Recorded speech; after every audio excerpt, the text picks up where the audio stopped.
เป็นแหล่งศูนย์รวมใหญ่ของคำว่าบุญบางที่เฮาก็อาจสิได้ยินคำว่าภาวนาเป็นบุญอันสูงสุดอย่างอื่นบ่ต้องเฮ็ดก็ได้ว่าซั่นคนภาวนาคนทำสมถะและวิปัสสนาล่ะหังทานมาก่อนหลายและยิ่งทานหลายซะโดยซ้ำไปบ่ว่าแต่ทานโดยวัตถุทานฮอดความในใจความคิดความยึดติดความถือมั่นในใจนะแต่บ่หัดสละทานภายนอกซะก่อนมันสิทานภายในได้จังได๋มันสิเสียสละออกได้จังได๋ นั่นแหละบางทีก็ได้ยินว่าจังซั่นก็มียิ่งมาภาวนายิ่งทานมันก็เป็นบุญใหญ่ก็จริงอยู่คำว่าบุญแท้จริงแปลว่าความสงบเย็นสงบเย็นถึงขั้นว่าเกิดอาการปีติได้พุ่นน่ะธรรมดา แต่ว่าทั้งทานศีลกับภาวนามันต้องร่วมกันเป็นหนึ่งอยู่แล้วถึงสิเป็นไปได้บางคนที่เฮาจดจ่อว่าเฮาตั้งใจอยู่แล้วว่าสิมาทานอาหารท่านผ้าก็ตาม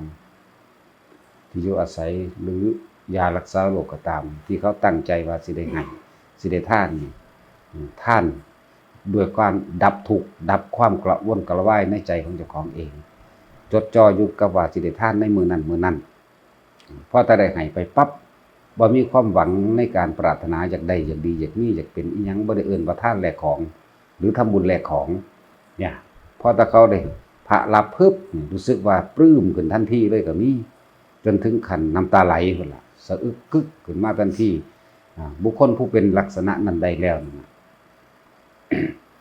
สิเข้าใจคำว่าบุญคือความสงบเย็นผู้นั้นสิเข้าถึงความรู้สึกนั้นได้เพราะว่าเขาบ่ปรารถนาหยังอีกทานเพื่อการดับทุกข์บ่แม่นทานเพื่อเพิ่มทุกข์ทานเพื่อเพิ่มทุกข์มันก็ขอล่ะเอาทานอันนั้นแหละไปขอความร่ำรวยขอยศถาบรรดาศักดิ์ ขอความอยู่ดีกินดีขอตำแหน่งให้ลูกให้หลานเบิดทุกอย่างบุญรักษาเทวดาคุ้มครองพร้อมนี่เบิดบุคคลผู้เข้าถึงคำว่าบุญคือความสงบเย็นแล้วบัดนี้เวลาเขาทานเขาสิบ่ปรารถนาอธิษฐานขอสิ่งนั้นสิ่งนี้ทานไปปุ๊บดับล่ะดับความร้อนล่ะดับความกระวนกระวายแล้วจึงเอิ้นว่าบุญอันเกิดจากการให้ทานเป็นแบบนี้บุญอันเกิดจากการรักษาศีลเป็นไปได้ก็ต้องมั่นใจเต็มใจมั่นใจในเจ้าของเองเวลาเฮาไปสมาทานศีลด้วยตัวเองตั้งจิตเจตนาวิรัติรักษาโดยตัวเองมั่นใจว่าในขณะนี้กูบ่ฆ่าไผลักไผบ่ประพฤติผิดในกรรมกับไผบ่ไปตัวไผแน่นอนบ่กินเหล้าเมายากับไผแน่นอนเนี่ย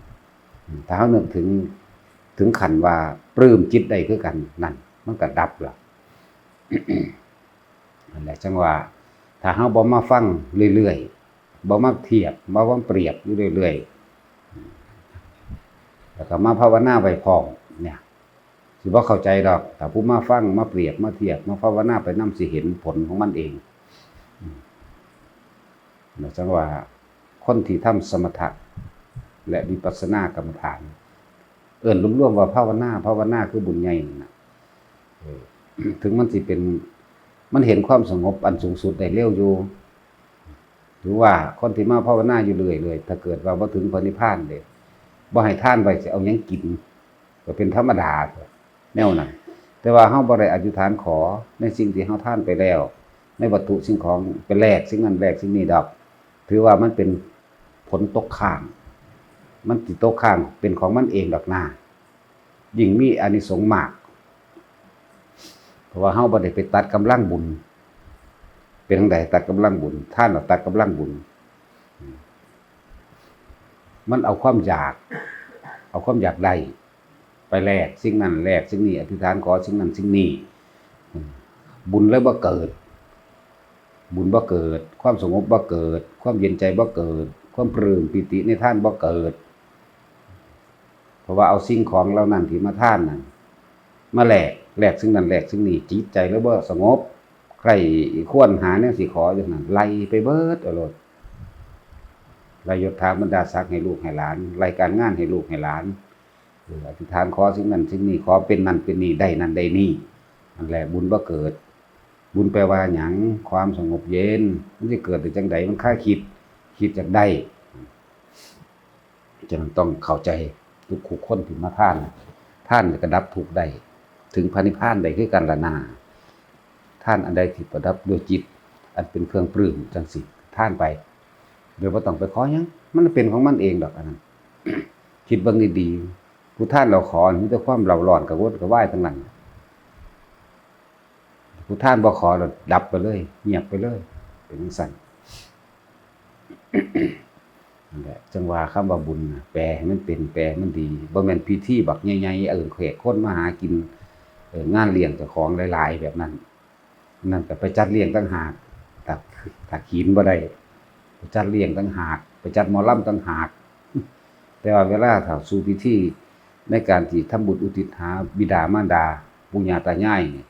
ตั้งใจเฮ็ดอีกอย่างหนึงให้มันเต็มๆโลดสิเห็นผลเองดอกคนที่ให้ทานแล้วมีการสนองกลับคือบุญคือความสงบเย็นบัดนี้ต่อด้วยคำว่าและเป็นประโยชน์เวลาทานแล้วปึ๊บไม่มีการขอใดๆทั้งสิ้นแล้วก็ขอให้อุทิศบุญถึงบิดามารดานี่ปู่ย่าตายายเจ้ากรรมนายเวรหรือญาติของข้าพเจ้าทั้งหมดตลอดทั้งสรรพสัตว์ทั้งหลายไม่มีที่สุดไม่มีประมาณถ้านึกไปจังซี่ดอกนิ่งๆอยู่เบิ่งเด้อนิ่งๆอยู่ขนลุกขนพองขึ้นบาดนี้ขนลุกเย็นเยือกขึ้นน้ำขิ้งเจ้าของน้ำกายเจ้าของเองขนหัวตั้งหนังหัวหยาคนธรรมดาบ่เอิ้นว่าถ้าสิพูดว่ามันคือเป็นจังซี่เฮ้อ1เฮาได้ให้ทานแล้วบุญเกิดขึ้นแล้วมีความสงบเย็นดีแล้วทีนี้เฮาอุทิศบุญให้เป็นประโยชน์แก่หมู่ญาติผู้ล่วงลับไปแล้วแต่เขาได้สู่มิติที่ดีที่สูงขึ้นมีกำลังใดในการที่สนองกลับเขาก็อวยพรขึ้นให้เราเองอวยพรขึ้นมาหาเฮาเองจึงมีอาการขนลุกขนพองขึ้นมาสู้ซ่าเย็นอิ่มปลื้มไปนั่นเติมกันจากบุญจากอันเกิดจากความสงบเย็นที่เจ้าของให้ท่านไปตั้งหากทีนี้มันเติมเพราะว่าเขาเจ้าได้บุญแล้วจังซี่เขาเจ้าก็สนองกลับตอบรับว่าได้บุญเด้อขอบคุณหลายๆเด้อแนวนั้นแนวนี้แต่สิเปรียบเทียบพอได้เห็นภาพก็ว่าคือจังพ่อแม่เฮาเวลาเฮาเอาเงินให้หลายๆเขาเจ้าดีใจเขาเจ้าก็ลูบหัวแล้วก็ให้พรนั่นแหละแต่ว่าผีให้พรมันสนองกลับมาแบบนี้ผีเทวดาให้พรสนองกลับหรือคนหัวลูกเงียบเป็นโลดระบาดสิเป็นสถานเก่าๆนั่นแหละ มันเกิดความปลื้มมันเกิดความปิติอันนี้แต่ว่าถ้าผู้ใดเข้าใจแล้วก็พยายามว่างจิตใหม่อย่าท่านเพื่อให้ได้สิ่งนั้นสิ่งนี้ถ้าได้สิ่งนั้นสิ่งนี้ก็เล่ารอดเฮ็ดไปเฮ็ดมาเอาไปมาแล้วบุญกูก็เฮ็ดมาหลายแล้วบ่เห็นว่าสิได้หยังไปเลยเป็นไปทุกที่บัดแม่นว่าย่าทำงวดตั้งแต่กี่เจ้าขอคืออย่างนี้เนาะข้อยบ่เห็นว่าจะสิดับทุกข์เลยเนาะบ่เห็นผู้ใดมาดับให้เนาะเจ้าของได้ต้องดับเอาเองดับความปรารถนานั่นเองบ่ปรารถนาบ่อยากได้หยังบ่อยากเป็นหยังเดี๋ยวมันก็จบทั้งตัวเนาะซื่อๆโลด ซื่อๆนี่ใจนิ่งขึ้นใจบ่คิดตัววิญญาณก็บ่มีความรู้สึกมาในทางความสิดีใจหรือเสียใจก็บ่มีละบาดนี้มีแต่ปลื้มจิตอีกอาการนึงเด้แต่คนดีใจมันต้องดีใจจากอาการบ่ได้สิ่งนั้นสิ่งนี้เลยมันอยากอวดอยากอ้าง เป็นจังซั่นนั่นแหละมันแต่ในการท่านมันก็คือคลานเข้ามาสู่การดับกิเลสภายในของเฮาเองบัดนี้จากที่เคยยึดมั่นถือมั่นในทรัพย์สมบัติทั้งหลายที่เคยหามาด้วยแรงผลักแรงใจแรงกายเบ็ดเหนื่อยเมื่อยล้าแต่ว่าได้สละทานออกแล้วมันสิเป็นจังไดที่แรกก็มันก็เหงื่อย่อยมืออยู่นั่นแหละเนาะกำเงินอยู่5 บาท10 บาท20 บาท100นึงจังซี่มันสิเป็นตัดสินใจยึกยักอยู่ข้างในเด้ความคิดตัวนี้ที่เหนียวมันเป็นของมันจังซั่นอีหลีเด้ล่ะเนาะถ้าผู้ใดนึกถึงความจริงว่าตะกี้กูเคยเป็นที่นี่เฮามาทานดูเขาเลิกเกิดความเคยชินเลิกเกิดความบ่หวงเลิกเกิดกายตัดอะไรได้อะไรหยังก็อะไรในเงินอะไรในสิ่งที่มาทานนี่แหละเนาะมันชินเด้มันชินนี่เรียกว่าทำให้มากทำให้บ่อยทำให้ชินการฟังธรรมก็คือกันมาฟังให้มากให้บ่อยให้ชิน ทุกคนที่มานั่งอยู่นี่มันลืมกิเลสอยู่เฮือนบ่เด้เนาะหรือว่ายังไปอยู่อีเตี้ยมึงยังไปอยู่เฮือนมึงอยู่บ่เรื่องบ่อยู่สวนผักมึงพุ่น นั่งอยู่ให้มันอยู่ทั้งใจให้มันอยู่ทั้งกายมันอยู่น้ำพระพี่อยู่น้ำพระพุทธเจ้าพี่นั่นแหละ บ่แม่นว่ากายอยู่นี่ใจอยู่เมืองอื่นแต่ไปใจอยู่เมืองอื่นมันไปเกิดเอาเด้นั่นพบนั่นเกิดเอาเด้นั่นเพียงแต่ว่ามันพันใจขาดพุ่นมันเอาวิญญาณไปรับรู้กับสิ่งที่เฮาคิดถึงพุ่นรับรู้หยังรับรู้ในความพอใจแล้วบ่พอใจนั่นแหละนั่นแหละเพิ่นว่าพบเกิดขึ้นแล้วนี่ได้เบิ่งดูอวิชชาปัจจยาสังขาราสังขารปัจจยาวิญญาณังวิญญาณปัจจยานามรูปังพวกโสวดอยู่นี่พวกทองอยู่นี่มันพากันแปลได้เบิดแล้วบ่เนาะอวิชชาความโลภความโกรธความหลงนั่นแหละเป็นปัจจัยบังเกิดสังขาร3ปุญญาภิสังขารปุญญาภิสังขารและเนยชาภิสังขารสังขารก็เป็นปัจจัยบังเกิดวิญญาณวิญญาณก็รับรู้ในความรู้สึกอันเกิดจากตาหูจมูกลิ้นกายใจคือเก่านั่นแหละวิญญาณจึงเป็นปัจจัยให้มันเกิดนามรูปนามก็หยังก็เวทนาสัญญาสังขารวิญญาณละนามแล้วก็มาเกิดเป็นรูปกับมหาภูตธาตุ4ร่วมกันคือกายอันนี้แหละนามรูปจึงเป็นปัจจัยบังเกิดสลายตนะก็ตาหูจมูกลิ้นกายใจคือเก่าตาสลายตนะก็ดีสลายตนะนี่เมื่อเกิดรูปกายในท้องพ่อท้องแม่เอาแล้ว1 เดือนกับ15 วันจิตเข้าไปสถิตอยู่ในซ่องหาไทยวัตถุเมื่อออกจากอันท้องแม่มาแล้วครับจังมีอายตนะเกิดเป็นปัจจัยมาเกิดผัสสะโดยผัสสะหยังกับผัสสะ6นั่นแหละธรรมารมณ์นั่นแหละผัสสะก็ดีที่มันแน่นเหนียวแน่นอยู่ภายในนี่ความรู้สึกต่างๆชอบทางตาเกลียดทางตานี่ชอบทางหูเกลียดทางหูนี่ตาหูจมูกลิ้นกายใจนี่ผัสสะจึงเป็นปัจจัยมาเกิดเวทนากับเวทนา3นั่นแหละสุขเวทนามั่งทุกขเวทนามั่งบ่อยสุขไม่ทุกเวทนามั่งนี่นั่นเป็นเวทนาอยู่เด้ไม่สุขไม่ทุกเวทนาคนละอย่างกันเด้กับสังขารุปเปกขายานเนี่ยนั่นแหละหรือน่าจะเป็นปัจจัยมาเกิดตัณหานั่นตัณหาก็คือความอยากไม่อยากนี่ใช่อยากในกามตัณหาภวตัณหาวิภวตัณหาตัณหาจึงเป็นปัจจัยมาเกิดอุปาทานกับอุปาทาน4นั่นแหละกามอุปาทานทิฏฐุอุปาทานศีลวัตถุอุปาทานและอัตตวัตถุอุปาทานความอยากและความยึดโตเดียวกันนั่นแหละจริงๆแล้วตั้งแต่อวิชชาปัจจยาสังขารจนฮอดชาติหมายถึงการเกิดเป็นอันเดียวกันเบิดพรึดเดียวพร้อมกันพร้อมนี่ทั้งสิ้นภพจึงเป็นปัจจัยบังเกิดชาติว่าซั่นนะมีภพหลงกับวิชาตินั่นแหละมันก็ต่อเนื่องกันไปหั่นน่ะภพหยังก็กามภพรูปภพและอรูปภพแหละใจขาดออกจากกายตัวนี้ยังไดก็เป็นไปตามนั้นพรึบเดียวนี่แหละแต่อยากดับเด้อวิชชาตเววะอเสสะวิราคะนิโรธาแต่ดับอวิชชาก็คือดับความอยากตัวเดียวท่านก็ดับเลยอย่าไปปรารถนาอยากเป็นนั่นเป็นนี่อีกได้นั่นได้นี่เป็นนั่นเป็นนี่เนี่ยดับล่ะศีลก็ดับได้เลยจะไปปรารถนาเพื่อเป็นนั่นเป็นนี่อีกศีลโดยความปรารถนาก็มีอยู่คือพระภูริทัตหนักใหญ่เพิ่นไปขึ้นไปรักษาศีลทั้งเมืองมนุษย์เพิ่นปรารถนาสมบัติหยังปรารถนาสมบัติการเป็นพระอินทร์นั่นเห็นบ่ล่ะมันได้เป็นอยู่ได้ล่ะจึงเอิ้นว่าปุญญาภิสังขารนั่นนี่เอาบุญนี่ไปตกแต่งความอยากได้อยากเป็นอันนั้นอันนี้เป็นจังซั่นยกตัวอย่างนิดหน่อย ภาวนาหังดับคักแล้วหังเห็นคักแล้วเห็นหยังเห็นกระแสแห่งความคิดของเจ้าของนั่นแล่นไปนั่นแหละเพิ่นถึงว่าคำว่าภาวนาทำให้เกิดหยังเกิดเห็นความคิดเจ้าของเกิดเห็นความดับในเจ้าของเกิดเห็นความบ่เที่ยงในความคิดพร้อมจิต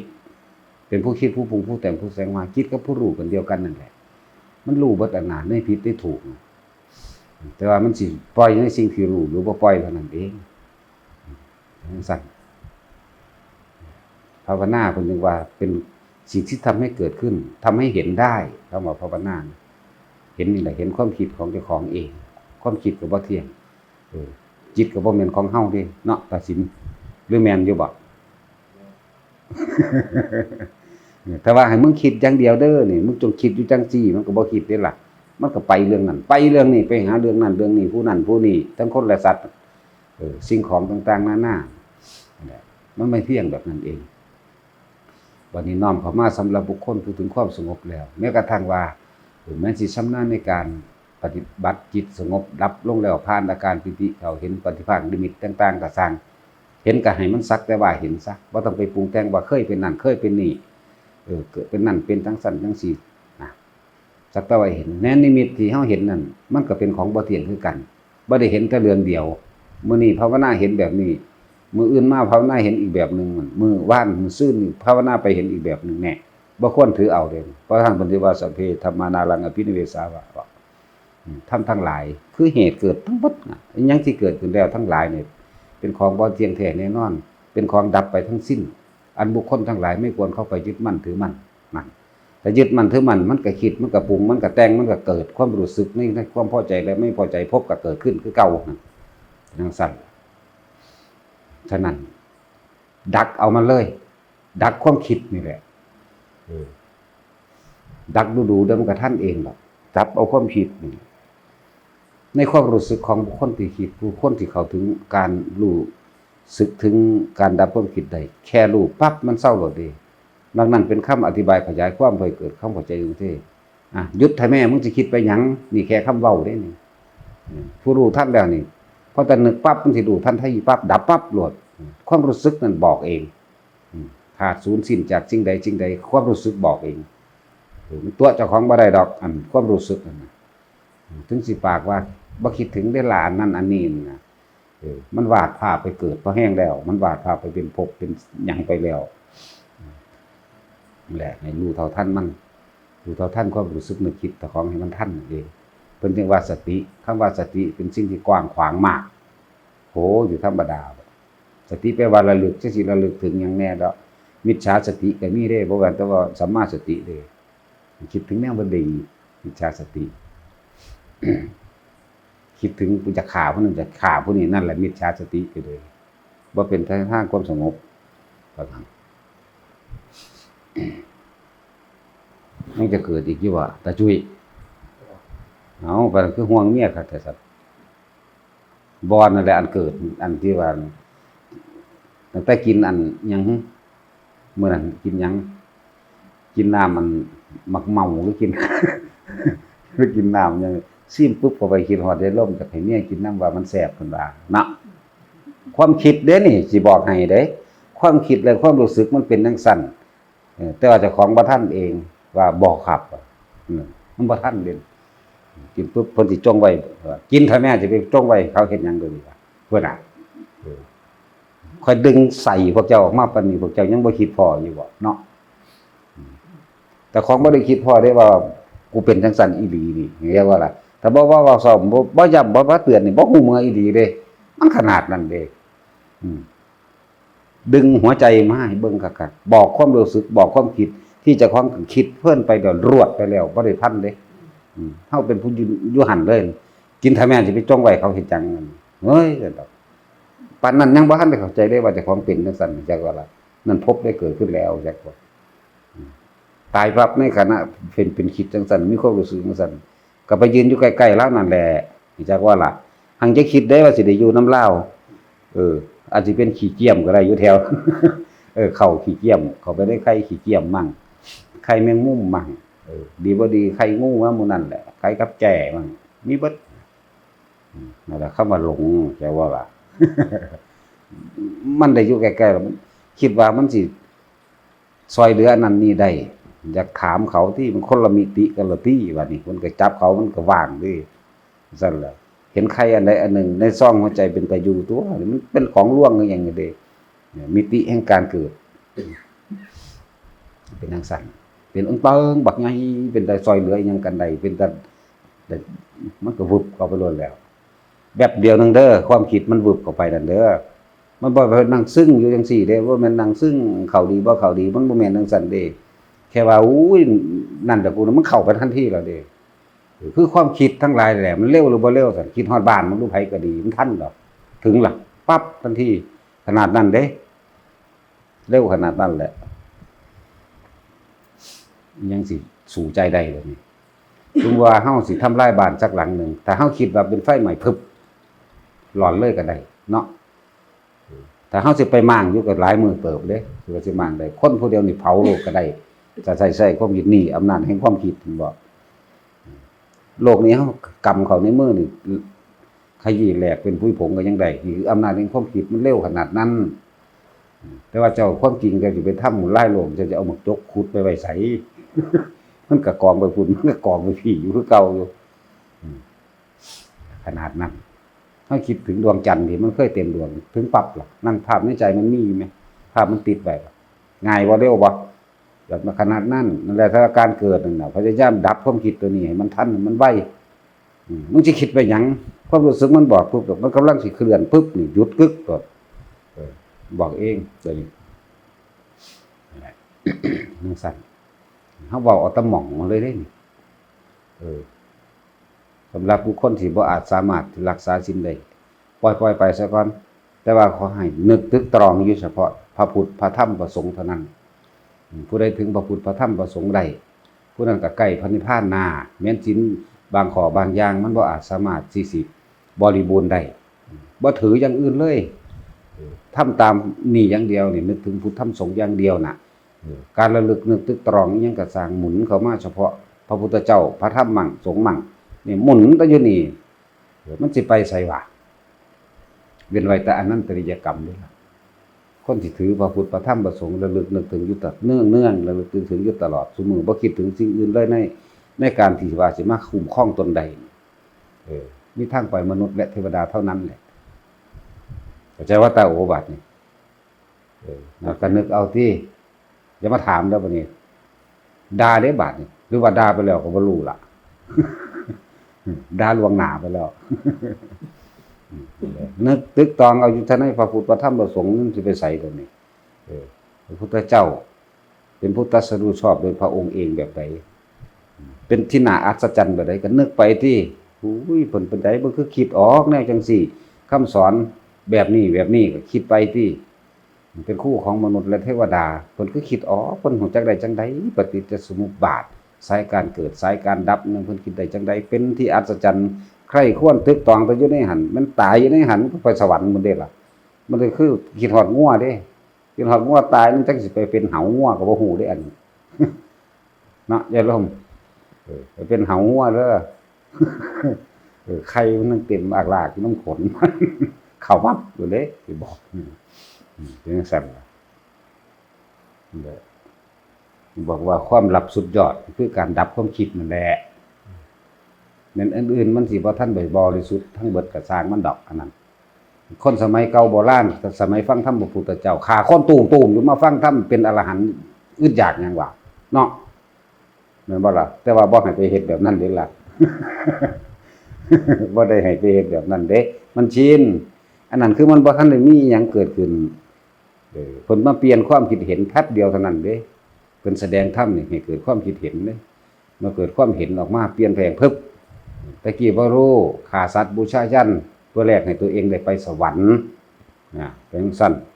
ฆ่าแกะฆ่าแพะฆ่างัวฆ่าควายฆ่าช้าง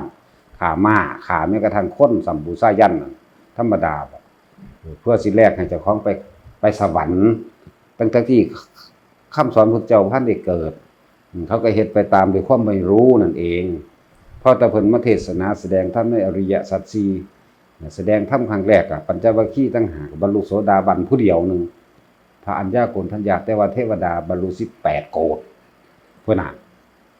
ได้ตอนใดพวกเทวดาก็ได้คือตอนเฮาเป็นเดี๋ยวนี้ล่ะเฮาก็สั่งสมพระสูตรเฮาก็สั่งสมของเฮาจังซี่แหละได้ยินได้ฟังไว้แต่ว่ามันบ่อาจสามารถตัดได้ในขณะที่เป็นมนุษย์อยู่ในขณะนี้แต่ว่าตราบใดที่ยังมีพระพุทธพระธรรมพระสงฆ์อยู่ในหัวใจนี่ลึกนึกถึงเวียนไปเวียนมาในพุทธธรรมสงฆ์อย่างเดียวนั่นตายแล้วมันไปสวรรค์จังซี่บัดนี้เฮาได้ยินได้ฟังธรรมขอท่านจังซี่อยู่เรื่อยนะถึงว่าบางคนอาจได้ตอนตายบางคนได้ตอนไปสวรรค์ก็มีพระพุทธเจ้าเทศนาธรรมมัจจกปวัตตนสูตรจบปึ๊บบรรลุอรหันต์ก็มีไปจังซั่นบรรลุโสดาสกิทาคาอนาคาก็มีแต่ว่าพวกเฮาให้ขยันมาฟังให้มันชินขยันมาเรื่อยๆตามันก็เห็นพระพุทธรูปมันก็เกิดความเย็นใจหูมันก็ได้ฟังธรรมะจังซี่มันก็เกิดความสบายใจจังซี่จังว่าเฮ เฮาหูยินเฮาได้อ่านตั้งในหนังสือว่าพระพุทธเจ้าแสดงธรรมปัญจวัคคีย์บรรลุเป็นพระโสดาบันมื้อที่2มื้อที่3มาดอกจังบรรลุอรหันต์ทั้งเบิดในปัญจวัคคีย์ทั้ง5นั้นฟังนัตตรคณสูตรซ้ำนั่นจังบรรลุมาฟังอธิตตปริยายสูตรซ้ำจังบรรลุทั้งเบิดพร้อมกันบัดนี้มื้อต่อมาก็จังแสดงให้พยะสะฟังคอยไปเรื่อยๆจังซั่นพยะสะนี่เป็นมหาเศรษฐีรวยมหาศาลเด้มีปราสาท3ฤดูดีนางสนมของเพิ่นเท่าไหร่7,200นางเด้บ่ธรรมดาเด้แต่ว่าเราเป็นหยังคือว่าเบื่อทั้งที่มันมีครบหมดทุกอย่างความเป็นมหาเศรษฐีก็ที่หนึ่งในเมืองนั้นความมีเมียหลายก็ที่หนึ่งในเมืองนั้นอีกทรัพย์สมบัติมากมหาที่หนึ่งในเมืองนั้นอีกเป็นหยังคือเบื่อ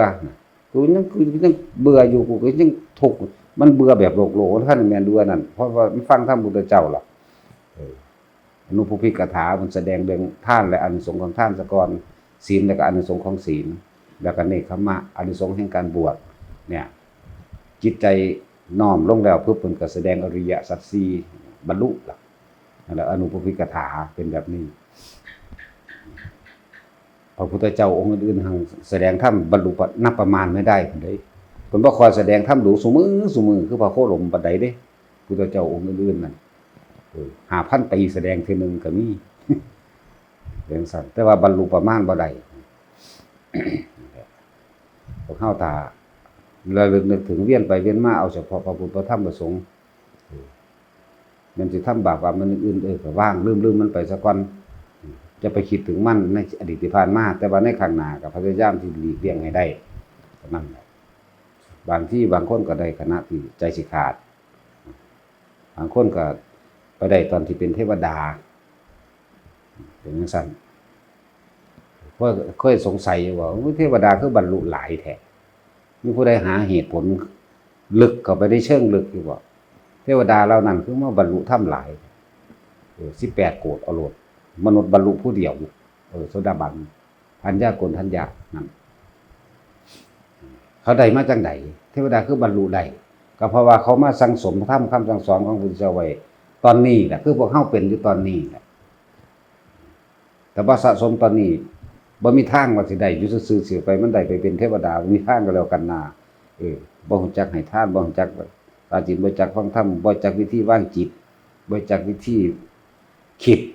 สิ่งที่เป็นบุญเป็นกุศลได้บ่มีทางก็แล้วกันนา